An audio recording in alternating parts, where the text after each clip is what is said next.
My name is Thomas Clark, and welcome to the Takeoff Podcast, where I help equip you to bring the peace of God to the places you live, work, learn, and play, all for His glory.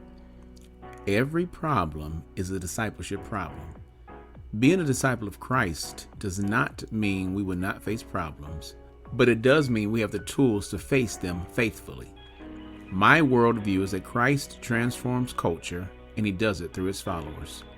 The goal of Takeoff is to equip you for movemental thinking as we make disciples who make disciples. This is season 8, and this season is about incarnational living in first, second, and third places. Okay, let's get started. In the last episode, we talked about the missional-incarnational impulse. That is, the reality that followers of Jesus must show up in the flesh in ordinary life and not just admire mission from a distance. If we're going to follow Christ, if we're going to be whom He has called us to be, then we have to show up the same way He showed up, in the flesh, in person, to be with the people to whom we have been sent. Now, in this episode, we take the next step, because in reality, if mission is to be lived in ordinary places, then we really need to begin with the most immediate place, not looking at a building, not looking to do it from a stage, not at an event, not at some occasional outreach moment, but instead the place we live, the place we frequent, the place that we are most of the time, the place where God has allowed us to reside. Yeah, the place we return to every day, the place where our rhythms are formed and our neighbors already are present. Because understand, you all, our first place is not neutral. It's not off limits. It's not out of bounds. And if Jesus is Lord, then our home must come under His reign. That there's no two ways about it, no two ways around it. If He is Lord, then the place we reside must come under His lordship as well. And that is the focus of this episode. Again, if Jesus is Lord, then your home is not your castle. It's actually part of His kingdom. I love the way that friend on mission says that Eric Metcalf, he says we have to have kingdom over castle. And from that, him saying that, I have derived the fact that in the Lord's kingdom, there can only be one true castle, and it belongs to Him. So my home, your home, if you follow Christ, can't be your castle. It can't be my castle. Why not? Because everything belongs to Him. And the moment I have a castle or you have a castle is the moment then we make it off limits to anything other than what we want. And that is not how the Lord operates. I'm afraid that many people think about mission as something that's out there. It's somewhere else. It's some special place. It's some dramatic opportunity. It is some extraordinary setting. That's the mission field. But one of the most overlooked truths in disciple making is that the first mission field most of us must learn to see is the one that's closest to us. It takes nothing away from foreign mission. It takes nothing away from traveling for mission. I've done it before. It takes nothing away from that. But we really need to see the community in which we live as a mission field as well. We've previously shared, you all, that the missional-incarnational impulse means we show up in the flesh in our first, second, and third places. And our first place is the community in which we live. That's the first place where we reside. Why does that matter?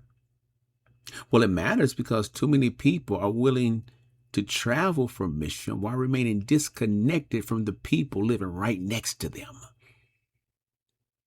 I've seen it happen. Maybe when I said that, you've seen it, perhaps you've thought it. I remember having a conversation with a gentleman over a year ago who admitted that when he thinks about missions, he thinks about going someplace else. He never saw his context or where he resided as the mission field. It's just something that in traditional settings had not been talked about. And so that's why we can get excited about distant ministry and remain absent on our own block, where the people right near us who live right next to us don't know who Christ is and don't see us representing Christ. Not that we even are misrepresenting Christ, but we're not representing Christ. We can want impact in the city and not know the names of the people next door. So we're talking about, Lord, take the city. And yet we look at our neighbors and say, I don't know them. I don't want to know them. There's a guy I saw on one of the local news stations just recently, and he lives out west. I'm talking about on the West Coast. And he has this little bit that he does that's funny, and he talks about how people don't know their neighbors and how they, as opposed to know their neighbors, are describing them.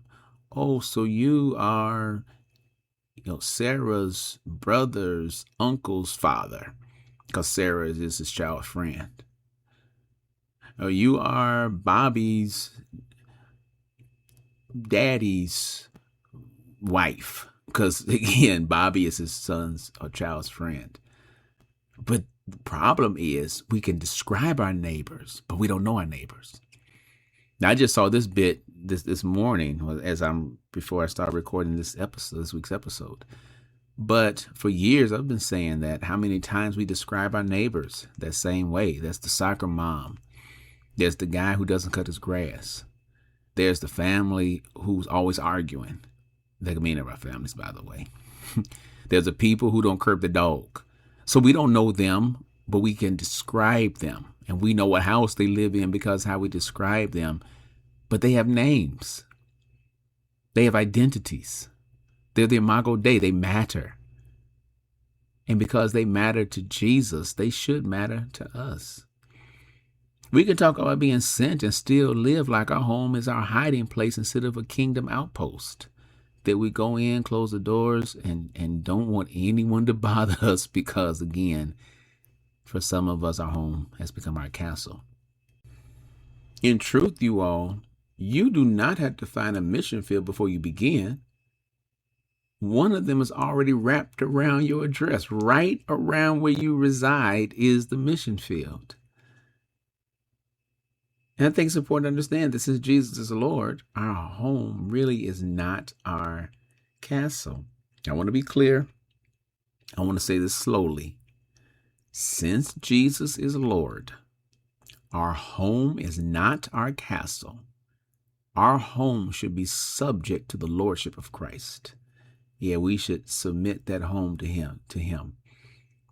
Some people who follow Christ and some who don't follow Christ do home dedications. When we move in, we want a pastor or someone to come by and dedicate the home. We have a housewarming and all of that.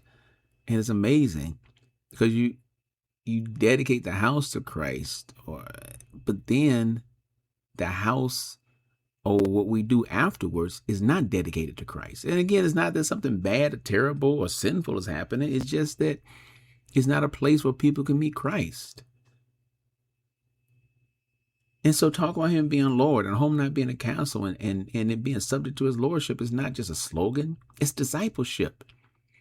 See, a castle is about privacy, protection, control, exclusion, boundaries to keep the world out. That's what a castle. Some castles, when I say that, evoke the image of a moat where there's water around it to keep the enemy at bay and have a drawbridge that you let down so those you want in can come in, those who won't go out can go out, and you let it back up to keep out those you don't want. That's a castle. But the kingdom of God, you all, is about lordship. He's Lord over all. It's about hospitality. Hospitality in the Bible is the love of strangers. It's about I love strangers so much that you're welcome into a biblical community of mutual accountability and obligation. Yes, even in my residence, the kingdom of God is about witness. It's about peace. It's shalom, not just lack of conflict. No, it's the extension, you all, of all things that he has and he's control of. It's the extension and the sharing, you all, of that wholeness with him, that being reunited with him. The kingdom is about presence. The kingdom is about availability to God.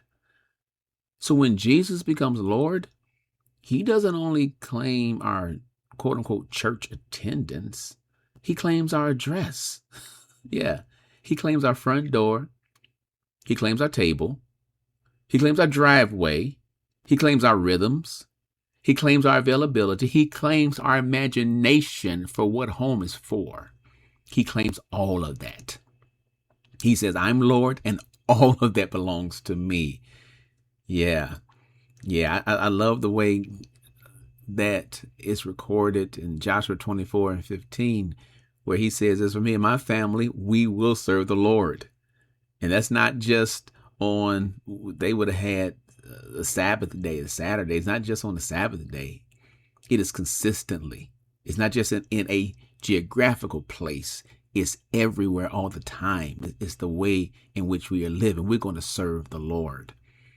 See, that's not just an Old Testament family slogan. It is a declaration that the household is under the reign of God. And if I can be honest, that's where many followers of Christ must repent. Because if we say we want Jesus to be Lord of our beliefs, our songs, our one day a week moments, for some as Sunday moments, but not Lord of our schedules, not Lord of our habits, not Lord of our household rhythms, our use of the house, our relationship with our neighbors, if we don't want him to be Lord there, you all, then honestly, we are not allowing him to be Lord at all. Because true Lord, who he is, he doesn't just pick and choose what he's Lord over. He's Lord of all, everything. See, when Jesus is Lord, the home stops being a fortress of privacy and becomes a place of kingdom presence. People should be able to come into the shalom of God. The kingdom is where his shalom is lived out. They should be able to come into his shalom in your residence. That this is the place where God resides. Yes, yes. Now, let me take this a step further, because to be incarnate in our first place, we must become involved. It's important to understand that to be incarnate in our first place, we must become involved in the community in which we live. What does that look like? Well, that means we have to identify the true needs of the community, which we can only find out by having conversations with people, by asking them, not by assuming anything, but by talking to people. You can find out what the community truly needs. And yes, the Lord has us there to help meet the needs of the community through us. But we cannot know what the community truly needs if we're not present and engaging and involved in the community. That includes learning the person or persons of peace. We've talked about persons of peace before. They serve as the gateway to others. They allow us, you all, to trade off the relationship capital that they have. So as opposed to us cold calling people and trying to go door to door and meet people in terms of witnessing. Yeah, go to door and meet your neighbors. I'm talking about sharing Christ, the love of Christ, and discipling people. Supposed to doing that, persons of peace allow us access to their web of influence, their circle of influence. And because of that, we trade off of the goodwill they have with people. So we start off with opportunity to engage and have a relationship in which we can bring Christ and make disciples. That includes seeing how God is already moving there. And let's join him in what he's already doing. I promise you, we engage enough, we'll see how he wants to move or how he's already moving. And that, you all, is practical, and it's also deeply missional. Because incarnation is not just vague friendliness, speak, wave, smile, and keep going. No, incarnation is an attentive presence. Incarnation asks certain questions. One of the things it asks is, what's happening in my neighborhood? I'm here. I need to know what's going on. I need to be aware of what's happening here. Incarnation, that attentive presence, asks, what burdens are the people carrying? It asks, what patterns are shaping this community? What do I see happening here? whether everything is good or not so good. What's happening here, in which I need to see how Christ is moving and wants to move, what he's saying and wants to say. It asks, where is there hurt in this community? Where is there opportunity to dig deeper and to be involved and get to know them, that them being our neighbors? Who are the connectors, those persons of peace? Who are those who have the influence already? How is God already at work before I ever arrive consciously aware of what's happening? That, again, what is he already doing? That means, you all, that first place discipleship is not passive residence, it's active attention. Yeah. And guess what? You do not have to know everything. You don't need to be an expert at discipleship or evangelism to do this. You don't need to become the mayor of the block and people anoint you, or you anoint yourself or elect you to be the mayor of your street or even the block club president. You don't need to do that. But you know what you do need to do? You do need to stop living as if residence or presence are the same thing, because they're not. Being a resident and having a true presence are not the same thing. You can reside somewhere and still be absent. You can sleep somewhere and never see it. You can own property and never love the place in which the property is located. But missional-incarnational living requires involvement, that we have to be involved, no matter where you are, no matter what's going on, no matter your socioeconomic status, it has to be involved. You see, first place mission begins with residence, becomes attentive presence. I'm going to say that again. I want you to get this. First place mission begins when residence becomes attentive presence. That I don't just reside here, but I'm paying attention to what's happening, what's going on. Intentionally. Which means that the neighborhood is not a disruption or interruption to discipleship. No. And I need to, I guess when I said that, correct a common assumption. I've been in, quote unquote, the church all my life. I'm currently, at the recording of this episode, 54 years old. My father was a pastor, so I had no choice but to be in church. I'm not just talking about the building, I'm talking about the movement itself. I had no choice but to be a part of the church. I came to Christ, yes, at an early age, as far as accepting Christ. I grew up in the church. Was I always doing what he wanted me to do? Absolutely not. I sure was not. He being the Lord, I was not. But thank God for the opportunity to truly learn how to follow him. But I've been around the church and been part of the church, associated and affiliated my entire life. So when I talk about assumptions, I know assumptions. I've seen assumptions. I've had assumptions. I've lived the assumptions. And many people think that discipleship happens in a class. There was a time that I thought that. And if you really want to see some people get upset, go against the assumptions. I learned a few years ago, academically learned, getting my studying and working on a degree in missional church movements. People don't mourn change, they mourn loss. And the closer they feel to what they're losing, the deeper the level of mourning they have, and sometimes the stronger the pushback is. And when I, not knowing what I know now, but just knowing that we weren't making a difference, we stopped the inward looking discipleship. Oh my gosh, yes, some people didn't like it. But that's an assumption we have, that discipleship is a class, or discipleship happens in Bible study, or in a church event, or in a leadership environment. And those things can matter. Classes are good. Bible study is good. The quote unquote church event or the gathering of the people, part of the movement, is good. Leadership environments are good. But if discipleship, y'all, does not become visible in the neighborhood, then it's not yet deep enough. If it's not seen in the everyday life. You see, because Jesus does not call us merely to be informed. He calls us to embody his presence in the world. The only one who can truly be incarnate is Christ. It put on flesh. All of us are born in flesh. He put on flesh. Yet we can be incarnational, or allow him to show up through us as we show up in the flesh, in the place, right? Talking about our first place where we live. Matthew chapter 5, verse 14 and 16. I love the way Jesus says. He said, you are the light that gives light to the world. In the same way, you should be a light for other people. Live so they will see the good things you do and will praise your Father in heaven. We show up. You see, light is not useful when it's hidden. Presence is not meaningful when it's concealed. Neighbor love, or love our neighbor, is not theoretical. In theory, I love my neighbor. Proposition, I love my neighbor. No, it has to happen, you all. So embracing and knowing that we live in the mission of God in everyday places. That is what happens when we talk about letting him be seen through us.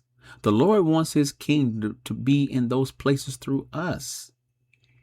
That includes where we live. So watch this. The neighborhood is not an interruption to your discipleship. Actually, the neighborhood is one of the places where your discipleship is meant to be visible, where people can see you living the life. Now, I want to say this real slowly. Get this, please. If your discipleship has no neighborhood expression, it may still be too privatized to reproduce. People can't reproduce what they can't see.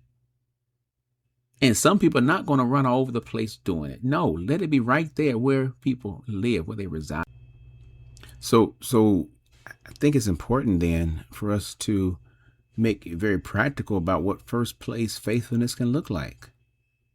First place faithfulness may look like learning your neighbor's names. Again, not just descriptions of them, not just the people with the dog who barks all night, or that's the family that plays loud music, or that's the family that always has good barbecues in their backyard. No. Learning their names. They have names. First place faithfulness may look like praying over your street. People may stop you from praying with them, but they cannot stop you from praying for them. First place faithfulness may look like paying attention to who is isolated. Who is it where you reside right now that when you pay attention to what's going on, you see what's happening, you realize that they keep to themselves. And maybe there's a reason why. Maybe they've been hurt before. Maybe they don't feel they can trust others. First place faithfulness may look like noticing where peace is open, and where is it that God is moving, that's allowing you opportunity to be there and engage others. It may look like sharing a meal with someone. It may look like offering help. Regardless if you think they really need it or don't need it, you can offer it. But it also is accepting help. Even if you don't need it, accepting help, and then sharing people that, a throwaway comment. God, thank God you were here to help me. Yeah, I probably could have done it, but your help made it so much easier. First place faithfulness may look like being interruptible, where when someone needs something or they interrupt you, that is not a bother, and it's like, no, not right now. First place faithfulness may look like listening before speaking, to really hear what someone is saying, not just with their words, but with their body language, their expression, with their eyes. First place faithfulness may look like opening your home wisely, not just saying everybody come in, but if the Lord leads you to do that, then do that. But as you get to know your neighbors, you're welcoming them in because you know them. You're trusting them. And as we say at the luncheon pad, invite people into your life until they trust you enough to invite you back into their life. First place faithfulness may look like just that, building trust over time. Don't expect it to happen right away. It's counterintuitive. It's countercultural. And so some people aren't used to their neighbors actually slowing down enough to get to know them and get to know their neighbors. And it's not flashy. None of that is dramatic, but it's deeply kingdom. And also what it does, it prepares the way, you all, for what we're going to be talking about soon in a later episode. That's a tic-tac-toe challenge. Because what we're going to do then, I'll give you a heads up, is we're going to say put your residence, your home in the center, and then name the people around you. And the only way you can do that is by having conversations with them to get to know them. So if episode 1 of this season taught that Jesus moved into the neighborhood, and episode 2 taught that we must live with a missional-incarnational impulse, then this episode says we do it where we live. We start where we live. We're like him, and we start where we live. Don't wait for a better mission field. Don't try to romanticize someplace else. Don't keep overlooking the ordinary ground that's right beneath your feet. See, the kingdom often begins to become visible when we stop overlooking the people who are closest to us. Then we will see the kingdom. Where his showmans lived is all around us. It's all around us. So as we conclude this episode, I always leave you with some tension. And here's the tension I want to leave you with this week. Have I been treating my home as a private retreat when Jesus may want to make it a place of kingdom presence? Or, here's a different way of saying it, how well do I actually know the people in the community where I live? And what might that reveal about how present I really am? If I don't know my neighbors, am I really present? I go home every day. You might, but are you present? We already talked about that in this episode. So here's the I will statement for this episode. You all, the I will statement is this week, I will take one intentional step to become more faithfully present in my first place. I'm going to give it to you again. I will statement this week is this week, I will take one intentional step to become more faithfully present in my first place. Now I want you to name the place, that place, that first place. Where is it? And it's your residence, but name your address, say your block. Name the person or people that you're going to try and meet, and name the step. So maybe it is, I'm going to take one intentional step on whatever the, main street that in which you live, and the person or people, maybe the family who need their grass resodded, because that's how you've been describing them, or whatever it may be. And the next step is, I'm going to go down and knock on their door and say, hello, my name is, or whatever that step is. You determine that step. So again, it might be learning the name. It might be speaking to someone you normally pass by. It might be praying for your block. It might be. It might be offering practical help to someone. It might be inviting someone into a conversation. It also could be noticing one need and responding to it, not waiting for help to come with you or waiting for someone to ask you, but you say, I see a need and I'm helping meet this need. You see, if Jesus is Lord, then home is not neutral. It's not just a private space. It's not just where you recover from real ministry. I've done real ministry, now I need to go and recover. It actually is part of the geography of mission. And your first place matters to God. Your first place is where trust begins, attention deepens, neighbors are seen, peace can open, and the kingdom becomes visible in ordinary life. So please, don't despise the ordinary ground where you live, because your home is not your castle. It actually is one of the places where Jesus wants to make himself known through you. And until next time, let's take off. One quick invitation before we close. Takeoff is not built on metrics, hype, or performance. It's built on faithfulness, formation, and presence. If you believe this kind of work matters, you can support the podcast for as little as $3 a month. Supporters receive brief bonus episodes each week and help ensure this podcast remains accessible to people across neighborhoods, cities, and nations. Whether you support financially or simply share the podcast with someone else, thank you for being a part of this movement.